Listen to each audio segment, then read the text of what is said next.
Hello everyone, welcome back to our 15 minutes Tax-Savvy Small Business Live. I'm glad you're here because today we are talking about something that can be applicable to almost every business owner.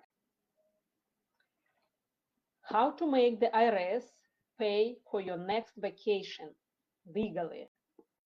Yep, you heard that right. We are going to talk about how to mix business and pleasure so your business can cover flights, hotels, meals, and even parts of family travel, all within the IRS rules. Now, let's clear something up right away. You can't just say, I'm going to Miami for a week to work from the beach and call that a business trip. The IRS doesn't buy that. You can write off a personal getaway where you happen to check. You cannot write off a personal getaway where you happen to check a few emails. To deduct travel, your trip needs a real business purpose. Something like a conference, a client meeting, a vendor visit, or business planning sessions that are legitimately tied to growing your company. If that's true, if the trip is primarily for business, then the IRS says your travel expenses are deductible. That means flights, hotels, ground transportation, meals, and even part of your phone or internet while you're away. All is deductible. Now, let's talk about one of my favorite travel hacks, the business travel sandwich rule. Picture this. You fly out on Wednesday for a 2-day business conference, Thursday and Friday. You stay the weekend to enjoy the area. Then on Monday, you have a client meeting and fly home Tuesday.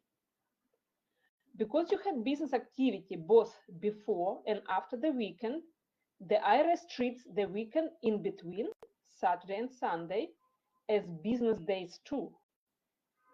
And here is something else most people miss. The days you fly out and fly home count as business days, even if you don't have any work-related activities. So you can fly in and have the rest of your day for your personal entertainment. So those 2 days right there automatically count towards your business trip. That means your entire trip, airfare, hotel from Wednesday through Monday night, meals can be deductible because the trip was primarily for business. So let's go over it one more time. Wednesday, you're flying in, it's considered a business day. Flying out, sorry, it's considered to be a business day.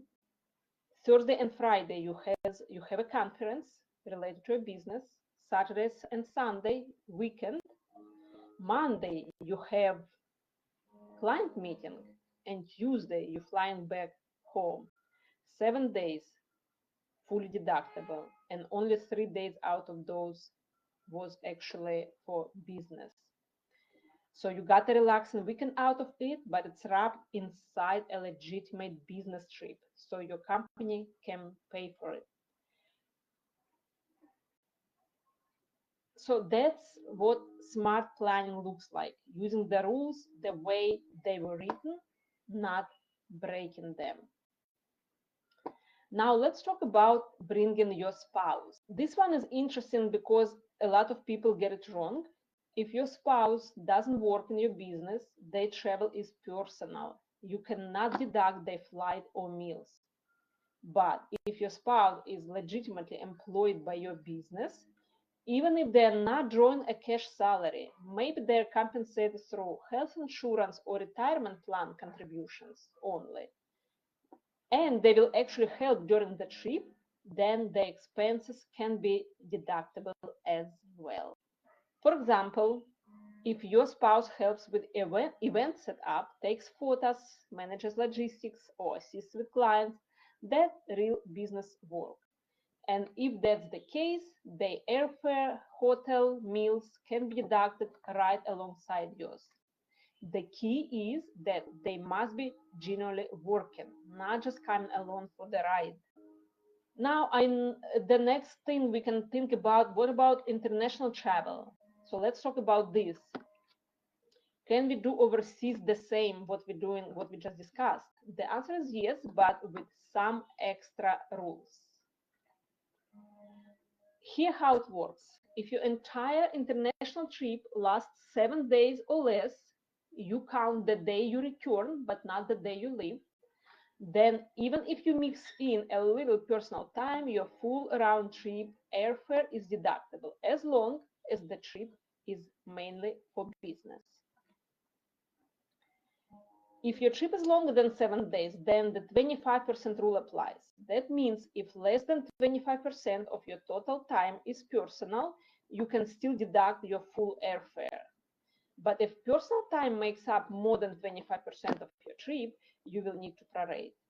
Basically split your airfare between business and personal days. So if you fly to London for a 5-day business conference and add two sightseeing days, that's 7 days total. No problem, your airfare is fully deductible. But if you are there for 15 days and 5 are business while 10 are personal, then only part of your airfare can be deducted. Now, the IRS doesn't care if you enjoy yourself a little. What they care about is that your primary purpose of your trip is business and that you can prove it. There must be a business intent for the trip. So let's talk about what to keep for your records. Save your flight information, hotel invoices and receipts for transportation and meals. Keep copies for conference tickets, agendas, meeting notes, or calendar invites. If you meet with clients, put down who and what you discussed. And if your spouse helps with business tasks, note that too. Just a short record of what they did. That's all the IRS wants. Prove that there was a legitimate business purpose behind the trip. One thing I want to make super clear, you cannot just decide to work remotely somewhere and try to deduct the whole thing. The IRS won't allow that. You need to have real business activities, scheduled meetings, business tasks, documentation to back it up. So let's recap. You cannot write off your vacation, but you can plan a business trip that looks a lot like one, like a vacation. Travel days count as business days. You can sandwich a weekend between business days and still deduct it. Your spouse can come along and be deductible as well if they work for your business. And internationally, remember the 7 days or 25% rule. Under 7 days or less than 25% personal, and you can deduct your full airfare. When you understand how this works, you can turn what used to be a pure expense into a tax smart business investment, and the IRS helps pay for it. Now, if you want to make sure you're doing this right, I created a business travel deduction checklist that walks you through how to plan your trip. Use the sandwich rule, document it properly, and know exactly what counts as deductible. Just send us word travel and we will send it right over. Even if you are watching this on replay, it's super simple and will help you plan your next trip confidently. And by the way, if you missed our live about how to legally employ your spouse, even if she's not taking a salary, but is compensated through things like medical reimbursements and retirement plan contributions, go back and watch that one too. It ties in perfect with today's topic, and it will show you exactly how to make the spouse business travel deductible the smart way. All right, my friends, that's how you make the IRS pay for your next vacation legally. Next week, we are going to talk about something that every business owner needs to know: how to audit proof your deductions, so you can take full advantage of everything you are entitled to without fear. Because it's not just about finding tax breaks, it's about keeping them.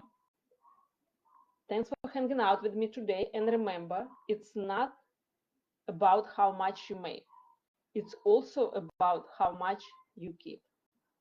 See you next time.